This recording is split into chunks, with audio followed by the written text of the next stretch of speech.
어제 제가 여러분들에게 이거 읽은 음성 파일을 아침에 보내드리면서 참 이 51편을 그냥 오늘 하루 이 새벽에 끝내기에는 너무 좀 아쉬움이 있다. 왜냐하면 성경 66권 가운데 회개에 대하여 진정한 회개의 의미를 우리에게 가르치고 알려주는 이거보다 좋은 본문이 있을까 하는 생각을 할 만큼 저에게 크게 은혜가 됐어요. 요즘은 제가 대신방을 계속하고 시간이 너무 없어서 아침에 이제 새벽예배 마치고 기도 좀 하다가 서재에 올라가서 내일 새벽에 할 말씀을 제가 이렇게 읽습니다. 그리고 이제 하루 동안 이동하고 또 신방하고 중간중간에 이 말씀을 묵상을 하고 이렇게 하는데 어제 중간중간 이 말씀을 생각하면서 마음에 우리 딤들교회 성도들에게 이 51편의 회개의 역사가 반복적이고 끊임없이 좀 일어나면 좋겠다. 우리 이제 기독교 신앙에 회개에 대한 두 가지 중요한 개념이 있어요. 하나는 회심입니다. 회심. 이 회심은 우리 평생에 한 번 일어나는 걸로 족합니다. 이것은 예수 그리스도를 나의 구주로 영접하는 사건입니다. 그래서 예수님을 나의 구주로 영접할 때 회심, 우리의 마음을 바꾸는 거죠. 사탄의 원세 아래에 있던 우리가 하나님 나라 백성이 되었다는 확실한 증거, 회심입니다. 회심. 이거는 하나님께 돌이키는 거죠. 그런데 이거는 우리 평생에 한 번 우리 영적으로 하나님을 나의 창조주, 나의 아버지, 그리고 나의 영원한 주님으로 고백하는 사건이라면 회개는 그렇지 않습니다. 반복적으로 일어납니다. 구원받은 이후에도 이 회개는 끊임없이 일어나야 됩니다. 그런데 오늘 이 본문은 회개에 대한 가르침입니다. 회개. 그래서 오늘 우리가 반복적이고 거듭되는 이 회개, 진짜 회개가 일어나려면 어떻게 해야 될까? 그래서 오늘 아침에 여러분들이 메모하시는 분들은 진정한 회개 이렇게 한번 개념을 가지고 오늘 메모를 좀 따라 해주시면 좋겠습니다. 진정한 회개. 이 51편의 배경은 여러분 가지고 계신 성경 작은 제목 1절 들어가기 전에 원래 히브리어 원문에는 요 배경이 되는 우리 작은 글씨 요게 1절로 되어 있습니다. 1절이 아니라 본문 안에 포함되어 있습니다. 그래서 우리가 일단 한번 읽어보죠. 자, 어떤 배경에서 51편이 쓰여졌는지 시작. 다윗의 시, 인도자를 따라 부르는 노래. 다윗이 밧세바와 동침한 후 선지자 나단이 그에게 왔을 때, 선지자 나단이 다윗에게 왔을 때 다윗이 이거를 지은 시예요. 자, 그러면 간단하게 그 내용이 어떤지 우리가 한번 생각해 보죠. 먼저 배경을 먼저 좀 생각을 해보겠습니다. 여러분, 온 나라가 이제 적들과의 전쟁이 시작이 됐습니다. 그래서 백성들 가운데 싸움에 나갈 만한 사람들은 다 군사로 징집이 되고 이제 전쟁터에 나갔는데 신하 중에 몇 사람이 이렇게 얘기합니다. 왕이여, 전쟁 중에 왕이 목숨을 잃으면 우리나라는 끝입니다.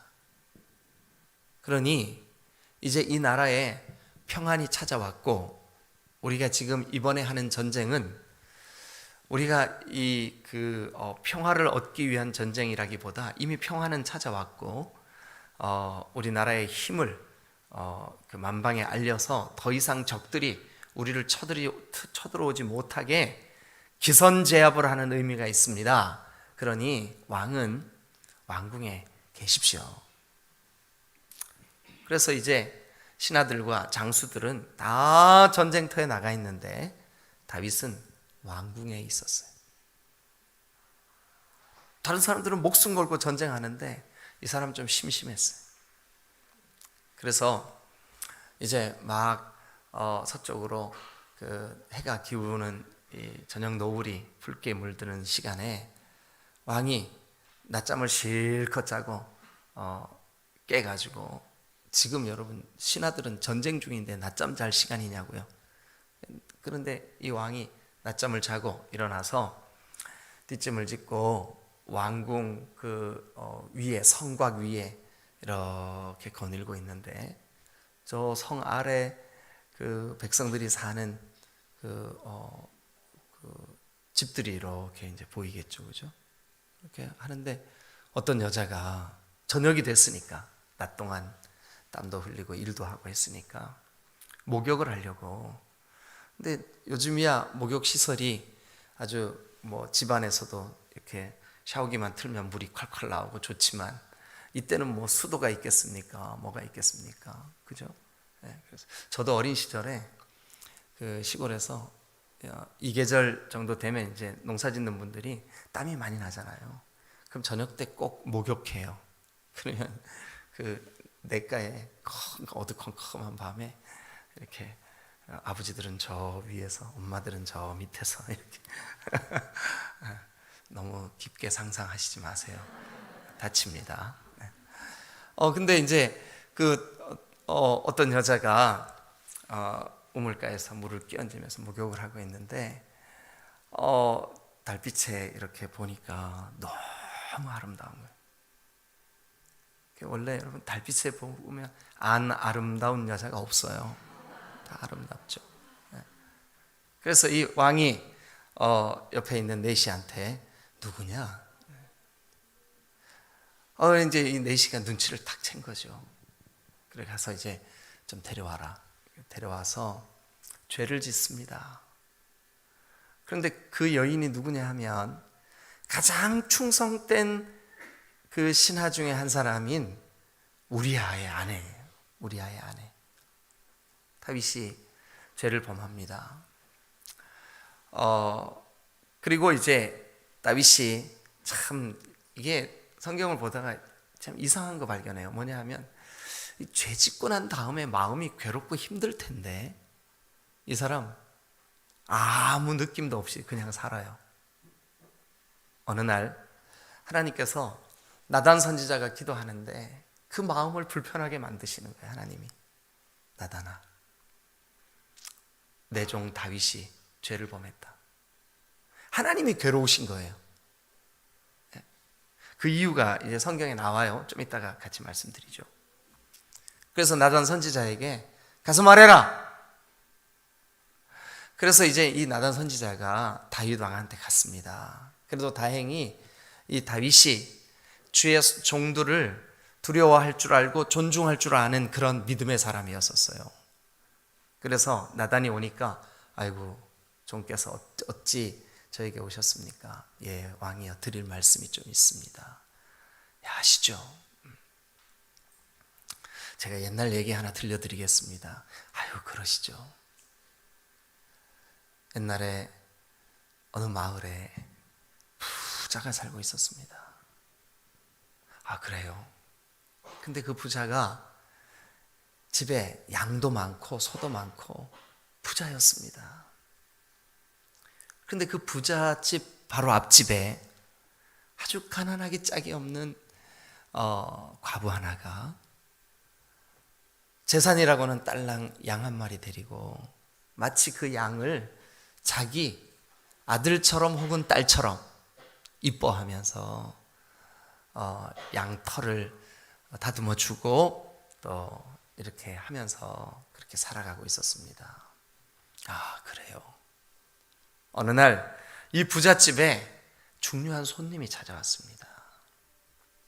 그런데 이 부자가 손님을 대접하려고 양을 잡으려고 하다 보니까 자기 집 양이 아까운 생각이 들었습니다.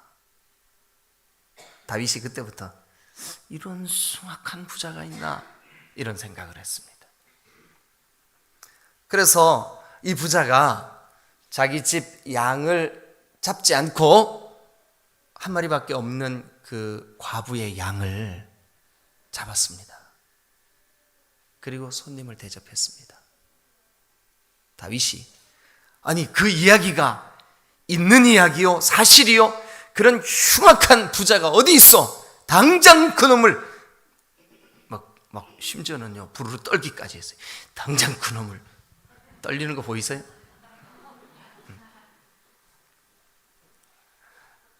그런데 조용히 나단 선지자가 다윗을 향하여 이렇게 얘기합니다. 그 숭악한, 흉악한도 아니에요. 그 숭악한 그 부자가 바로 당신이요. 어찌하여 그대는 여호와 앞에 그 큰 죄를 범하였소. 그제서야 다윗이요, 야, 내가 이 죄 지은 일에 대하여 하나님이 너무 가슴 아파하셨구나 하는 걸 그제서야 깨닫고 무릎을 꿇고 하나님 나 좀 용서해 주세요. 내가 잘못했습니다. 너무 이상하지 않아요? 아니, 죄 지을 때부터 마음이 괴롭고 힘들었을 텐데 나단이 지적하기 전에는 몰랐단 말입니까? 근데 그게 죄의 특징이에요. 숨기고 감추고 잊어버리고 모른다 하고. 자, 그래서 이제 그 나단 선지자에게 지적을 받고 오늘 여기 1절 바로 앞에 있는 그 작은 제목, 다윗이 밧세바와 동침한 후 선지자 나단이 그에게 왔을 때, 그러니까 나단이 와서 그 다윗의 죄를 지적하고 다윗의 죄를 들추어내고, 이제 그래서 나단과 다윗과 나단 아주 긴장감이 돌고 다윗이 하나님 앞에 이제 철저하게 회개하기 시작하는. 그래서 이 51편은 회개의 시 혹은 참회의 시라고 별명을 붙일 수가 있어요. 참회의 시. 그래서 여러분 51편 시작하는 거기 빈 공간에 참회의 시 이렇게 한번 써놔보세요. 여러분 성경에 쓰셔도 괜찮아요. 쓰세요.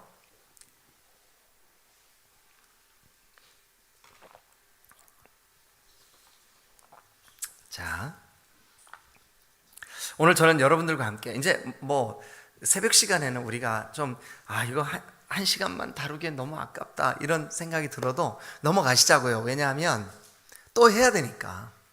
그죠? 그래서 오늘은 그냥 이렇게 하면 좋겠습니다. 이 본문 안에서 발견되는 진정한 회개의 그 의미가 뭔가, 진짜 회개는 어떤 특징이 있는가, 그것만 좀 몇 가지 살펴보고 다음 기회에 또 이 51편을 같이 나누면 좋겠다는 생각이 들고, 여러분들도 오늘 함께 말씀을 나눈 후에 좀 묵상해 보세요.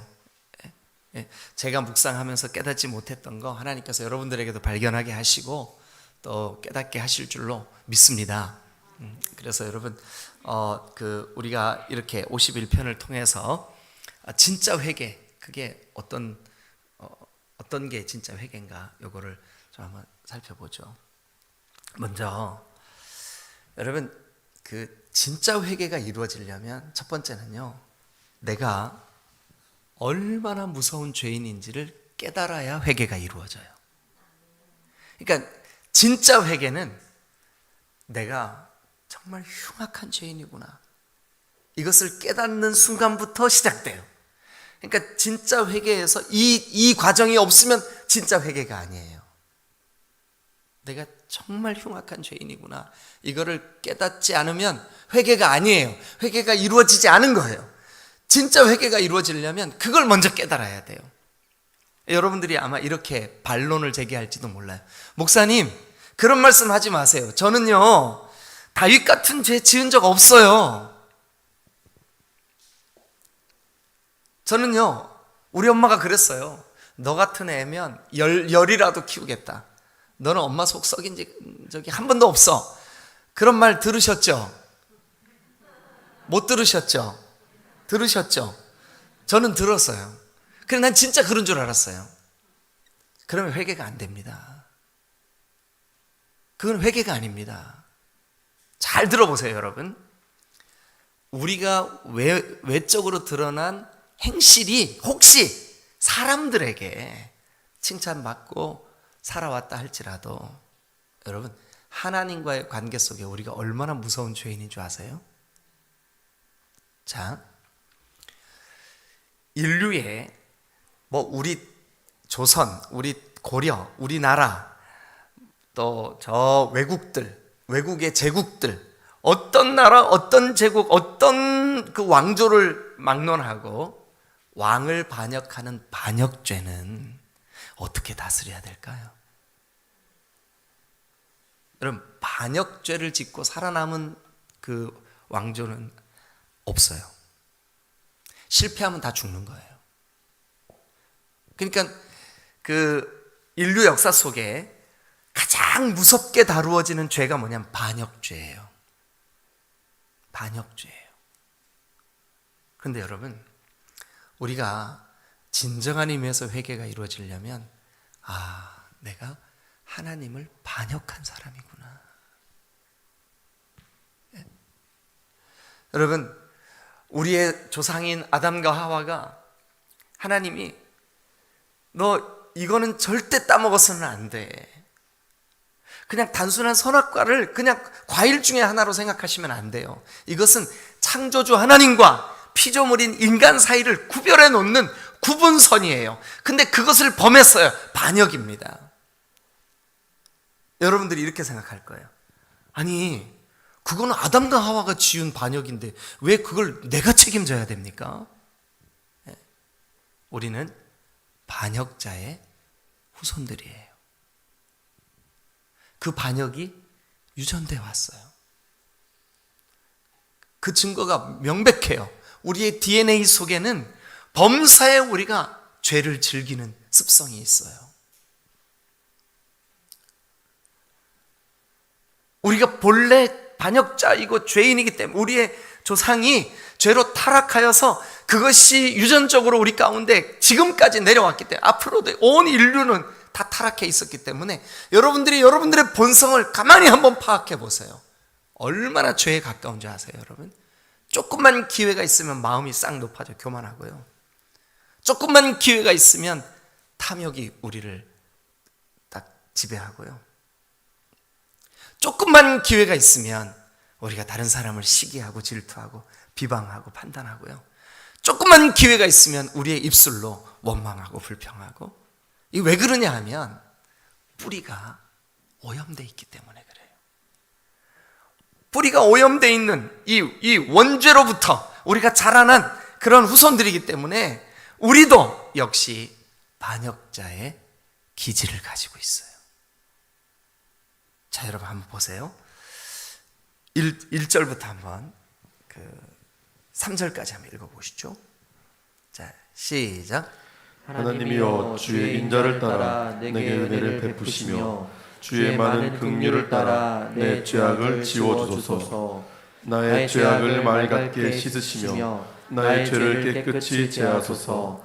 물은 나는 내 죄과를 아오니 내 죄가 항상 내 앞에 있나이다. 자, 물은 나는 내 죄과를 압니다. 내 죄가 항상 내 앞에 있습니다. 항상 내 앞에 있습니다. 여러분, 이게 무릇 나는 내 죄과를 아오니 내 죄가 항상 내 앞에 있나이다.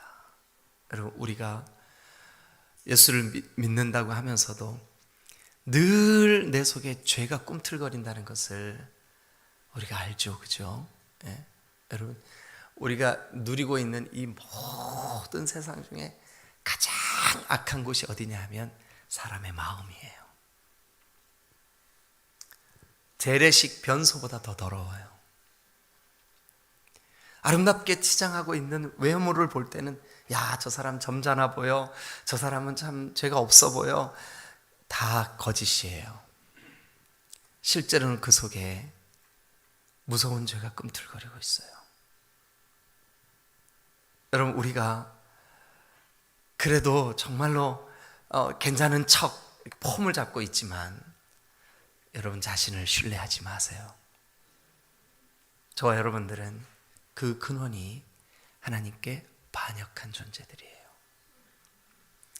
여러분, 그런데 그 무서운 반역죄를 짓고 또 반역죄의 DNA가 우리 속에 흐르고 있음을 우리가 진짜 안다면 여러분 어떻게 할까요? 하나님 앞에 하나님, 나 좀 어떻게 해주세요. 하나님, 나 좀 어떻게 해주세요. 요즘은 제가 코로나 기간이기도 하였고 또 대전에 와서 여러분들과 적응하느라고 지금 한 2년 이상 제가 못했는데, 대전에 오기 전에는 매주 목요일은 아예 시간을 다 비워놓고 기도원에 가가지고 기도하고 성경 보고 주일 준비하고 설교 준비했었어요. 그랬는데 새벽 예배 마치고 짐 싸들고 제 아내가 싸주는 먹을 것 좀 들고 기도원에 가거나 설교 준비하러 이렇게 가면 어떨 때 준비가 안 돼. 이게 묵상이 잘 안 돼요. 그래서 가만히 생각을 해보면 이 내 죄가 내 안에 도사리고 있는 거예요. 그래서 하나님 앞에 어떨 때는요, 오전 내내 물 가지고 날 씻든지 불 가지고 태우든지 내 안과 바 다 닦으사. 여러분 그 찬송 아시죠? 반복해서 수십 번을 부르고 나면 이제 하나님과 이 관계가 조금씩 열리기 시작해요. 그럼 말씀이 깨달아지고 내가 먼저 그것이 은혜가 돼요. 그렇게 될 때 설교 준비가 되고 그 말씀을 전할 때 성도들도 은혜를 받아요. 그런데 그 과정이 없으면 나도 답답하고 듣는 성도들도 답답하고. 여러분 기억하십시오. 진짜 회개가 이루어지려면 가장 먼저 내가 얼마나 흉악한 반역자인지가 깨달아져야 진짜 회개가 이루어지는 줄로 믿습니다. 내가 내 죄과를 압니다. 주님, 내가 얼마나 무서운 죄인인지를 내가 압니다. 하나님, 그날 밧세바를 범하는 그 일 외에도 나는 범사에 내가 죄의 DNA를 소유하고 있는 죄인임을 고백합니다. 이게 있지 않으면 여러분 진짜 회개는 있을 수가 없어요. 그래서 꼭 기억하십시오. 여러분 3절, 무릇 나는 내 죄과를 아오니 내 죄가 항상 내 앞에 있나이다. 그 다음도 보세요. 내가 주께만 범죄하여 이거 말이 틀렸잖아요. 이거 여러분 다윗이 누구에게 죄를 졌어요? 우리아를 죽였잖아요. 우리한테 죄 졌잖아요. 신하들을 여러분 못살게 굴었잖아요. 신하들한테 죄 졌잖아요. 밧세바를 범했잖아요. 밧세바한테 죄 졌잖아요. 근데 왜 주께만 죄를 졌다고 그렇게 고백합니까? 거짓말 아닙니까? 그런데 여러분, 이 다윗이 내가 하나님 앞에 얼마나 무서운 반역자면 범사에 내가 하나님 앞에 죄를 지을 수밖에 없는지를 깊이 깨닫고 내가 주께만 죄를 범했습니다.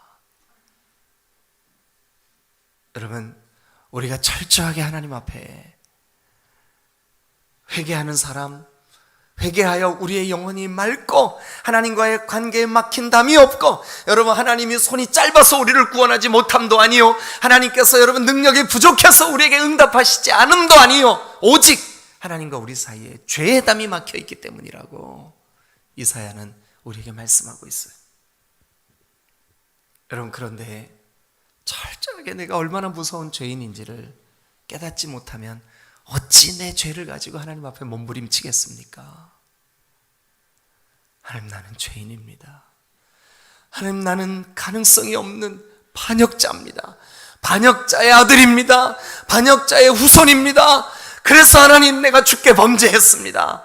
이게 지금 다윗이 몸부림치며, 여러분 나단이 이제 다윗 앞을 떠나가고 다윗은 그 순간부터 떼굴떼굴 구르면서 그의 눈물이 침상을 다 젖을 때까지 회개합니다. 그런데 그 회개가 우리에게 있지 않으면 진정한 회개는 일어나지 않습니다. 오늘 아침 여러분, 우리 다른 기도 제목 다 좀 내려놓고 오늘 아침에는 하나님, 나를 좀 비춰주세요. 내가 얼마나 흉악하고 무서운 죄인지, 내가 흉악하고 무서운 죄인이라는 사실을 깨닫기 전에는 내 잣대로 다른 사람을 막 잽니다. 다른 사람을 정죄합니다. 왜냐하면 나는 의롭고 너는 죄인이야, 이 의식이 있으니까. 그런데 내가 얼마나 흉악한 죄인인지를 깨닫고부터는 다른 사람을 정죄할 수 없어요. 왜냐하면 내가 얼마나 흉악한 죄인인지를 아니까. 지금 다윗에게 그 사건이 이루어지고 있는 거예요. 얼마나 흉악한 죄인인 줄 아는 거예요. 그 다음 말씀 한번 보실래요? 자, 이렇게 되어 있습니다. 4절, 내가 주께만 범죄하여 주의 목전에 악을 행하여 싸우니. 그 다음에 5절 보세요. 5절 밑줄 그으세요. 내가 죄악 중에서 출생하였으며. 예. 다윗이 내가 이 죄를 범한 이 사건뿐만 아니라 범사에 내가 죄의 습성이 내 속에 있구나. 네? 죄의 습성이 내 속에 있구나. 어머니가 죄 중에서 나를 잉태하였나이다. 보소서 주께서는 중심이 진실함을 원하시오니 나의 이 죄성을 가지고 어찌 내가 주님 앞에 진실해질 수 있겠습니까? 하고 몸부림을 치는 거죠. 그래서 기억하세요. 진실된 회개의 첫 번째 조건, 내 죄가 얼마나 흉악한지를 깨닫는 데서부터 출발합니다. 내 죄가 얼마나 흉악한지 깨달아야 회개가 시작됩니다. 자, 두 번째, 진짜 회개의 두 번째 특징이 뭘까? 두 번째 특징이 뭘까? 자, 7절 한번 보겠습니다. 7절. 우리 목사님들이 좀 읽어주실래요? 시작. 우슬초로 나를 정결하게 하소서. 내가 정하리이다. 나의 죄를 씻어주소서. 내가 눈보다 희리이다. 9절도 한번 읽어주세요. 시작. 주의 얼굴을 내 죄에서 돌이키시고 내 모든 죄악을 지워주소서. 네, 자 거기 보니까 여러분 이 지금 다윗의 회개 사건을 통해서 우리가 깨달아야 되는 거예요. 첫 번째는 내가 얼마나 흉악한지를 깨달아야 되고요. 두 번째는 뭐냐 하면 하나님만 나를 용서하실 수 있는 분이라는 사실을 깨달아야 돼요. 하나님만 나를 용서하실 수 있는 분이라는 걸 깨달아야 돼요. 물론 우리가 인간 대 인간 앞에서 인간을 향하여 잘못한 일이 있으면 그의 용서도 구해야죠. 당연히. 그러나 근본적으로 하나님의 용서가 아니면 우리는 깨끗해질 수가 없습니다. 하나님만 내 죄를 사하실 수 있다는 사실을 절감해야 됩니다. 그래야 하나님 앞에 회개할 거 아니에요. 그래서 여러분 진짜 회개는 하나님만 내 죄를 용서하실 수 있습니다. 하나님만 내 죄를 용서하실 수 있습니다. 이 사실을 철저하게 하나님 우슬초로 나를 정결하게 해 주옵소서. 하나님 나의 죄를 씻어 주소서. 그래야만 하나님이 씻어 주셔야만 내 죄가 사하여지고 눈보다 깨끗하여질 줄로 내가 알기 때문입니다. 이게 다윗의 고백이에요. 하나님만 나를 용서하시는 분입니다. 불신자들은, 믿지 않는 사람들은, 죄에 대한 진짜 회개가 없었던 분들은 아마 이럴 거예요. 아니 우리가 꼭 왜 하나님께만 용서를 구해야 돼? 부처님께 구하면 안 돼? 이렇게 생각하시는 분들이 있을 거예요. 그런데 여러분 기억하십시오. 하나님만 천지의 창조자이신 줄로 믿습니다. 우리가 지었던 죄의 근원이 하나님을 반역한 문제에서 출발하기 때문에 그렇습니다. 하나님만 우리를 용서하실 수 있는 자격이 있고 하나님만 용서하실 수 있는 능력이 있는 줄로 믿으시길 축원합니다. 우리가 하나님만 우리의 죄를 용서하실 수 있는 분이라는 것을 마음속 깊이 새길 때 우리가 하나님을 향해 회개할 수 있는 거죠. 세 번째, 여러분 죄 중에 있을 때, 그러니까 진짜 회개가 일어나지 않았을 때 얼마나 우리가 비참한지를 알아야 돼요. 이거 알기 전에 회개가 일어나지 않아요. 자, 10절 말씀 한번 보죠. 자, 10절부터 한번 봅니다. 시작. 하나님이여 내 속에 정한 마음을 창조하시고 내 안에 정직한 영을 새롭게 하소서. 창조하시고 새롭게 하소서. 밑줄 그어보세요. 하나님, 내 본성, 이 죄의 본성, 이것으로는 도무지 하나님이 어떤 분인지, 하나님과의 교제, 하나님과의 친밀함, 이거 있을 수 없습니다. 하나님 나를 좀 새롭게 만들어 주세요. 왜 그래야 되냐 하면 죄의 문제가 우리 가운데 있는 철저한 회개가 없으면 11절 보세요. 나를 주 앞에서 쫓아내지 마시며 이 말은 다른 말로 뭐예요? 죄가 우리 가운데 있으면 하나님 앞에서 쫓겨남을 당하는 것 같은 영적인 상태가 된다는 거예요. 여러분, 아담과 하와가 범죄한 이후에 하나님이 어떻게 했어요? 에덴에서 쫓아내버렸어요. 에덴에서 쫓아내버렸어요. 하나님 앞에서 쫓아내버렸어요. 여러분, 우리도 우리 마음에 어떤 죄를 품고 있을 때, 누군가를 향하여 여러분들이 미움이 불탈 때, 탐욕이 나를 지배하고 있을 때, 또 우리가 뭔가 마음이 높아져서 교만할 때, 여러분 어떠셨어요? 우리 이거 절감하지 않았어요? 다윗만 이랬나요? 아니에요. 여러분, 죄의 문제가 우리 안에 있으면 주님으로부터 쫓겨나는 현상이 있다는 것을 꼭 기억하셔야 돼요. 다윗은 그게 견딜 수가 없었던 거예요. 그런데 여러분, 다윗이 지난 그 범죄한 이후에 나단의 지적 있기 전까지 여러분 그것을 그렇게 심각하게 문제로 인식하지 못했던 것 같아요. 저와 여러분들도 그럴 수 있어요. 신앙생활 하면서 우리가 지금 하나님으로부터 멀어지고 있고 하나님으로부터 쫓겨남을 당한 것 같은 그런 느낌이 있는데도 불구하고 여러분 심각한 문제의식을 못 가질 수 있어요. 그런데 여러분 날마다 하나님 앞에 있는 것을 즐거워하시기를 주님의 이름으로 축원합니다. 죄의 문제가 얼마나 심각하냐? 주님으로부터 쫓겨납니다. 그 다음 11절 계속 봅니다. 주의 성령을 내게서 거두지 말아주세요. 다윗은 여러분 자기가 하나님 앞에 범죄한 이후에 성령이 거두어진다는 것을 그제서야 깨달았어요. 여러분 우리도 경험해 보지만 우리 안에 죄의 문제가 있으면 우리에게 나타나는 현상이 뭐냐 하면 성령이 소멸돼요. 이건 무서운 일이에요.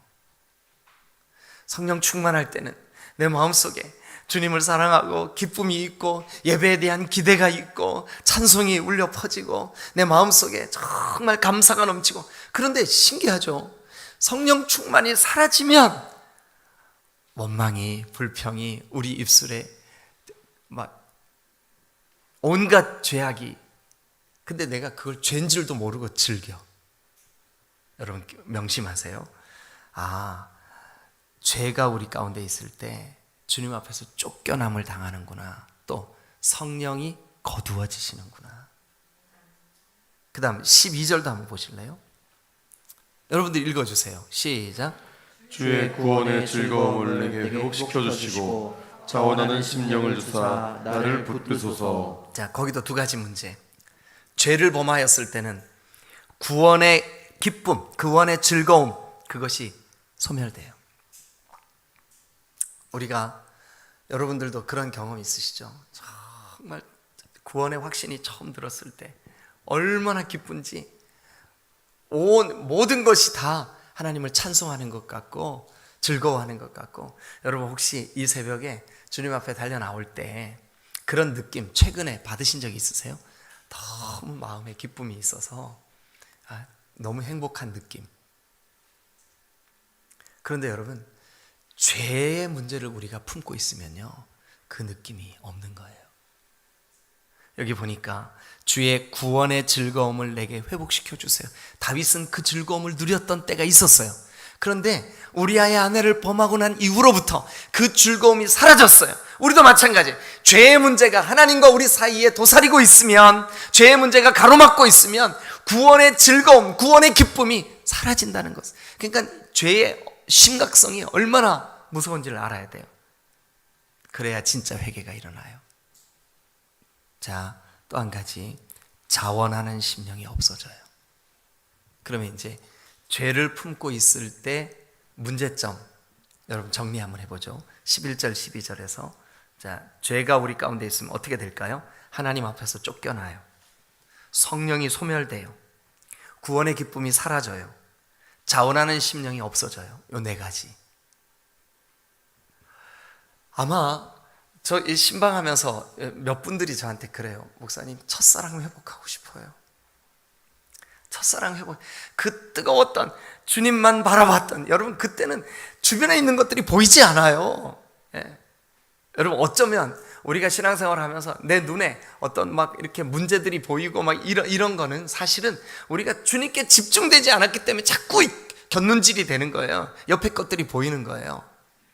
근데 우리가 주님을 진짜 사랑하고 우리와 주님 사이에 이 막힌 담이 허물어지고 죄가 진실되게 회개되면 이 네 가지가 회복돼요. 가장 먼저는 뭐냐면 쫓겨났던 우리가 주님 앞에 다시 서게 될 줄로 믿습니다.